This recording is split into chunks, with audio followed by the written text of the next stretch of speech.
போறியே? அதுவா, என் பொண்ணுக்கு பிரசவ நேரம், அதான் அவசரமா ஆஸ்பத்திரி போயிட்டு இருக்கேன். அவதானே பரப்பரா, நீ இல்லையே. இது பெரிய அதிசயமா? இது யாருன்னு கேட்காம போறியே? யாரு? நீதான் சொல்ல. என் பேத்தி அலமேலோட மக. அப்ப நான் வேண்டான்னு வெறுத்துட்டு என்கிட்ட வந்துருச்சு. அப்படியா? இருக்கட்டும் இருக்கட்டும். என்ன இது, கால்ல சுடுதண்ண கொண்ட மாதிரி பதற? இவ எப்படி இருக்கான்னு சொல்லியே. அவளுக்கு என்ன அழகா இருக்கா. அவ கெட்டின புடவை எப்படி இருக்குன்னு சொல்லியே. ஐயோ, அது கூட நல்லாவே இருக்கு. போ போ போ போ போ, நீ வாமா.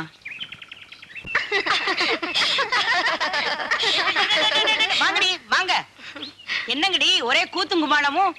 கண்டுக்காம போன எப்படி? இது யாருன்னு தெரியுமா? அட இப்படி வாமா. ஏன் வெக்கப்படுற? எல்லாம் உன் செட்டு தான். என்னடி வாயடிச்சு போய் நிக்கிறீங்க? இது யாருன்னு கேக்குறது? இது யார் பாட்டி?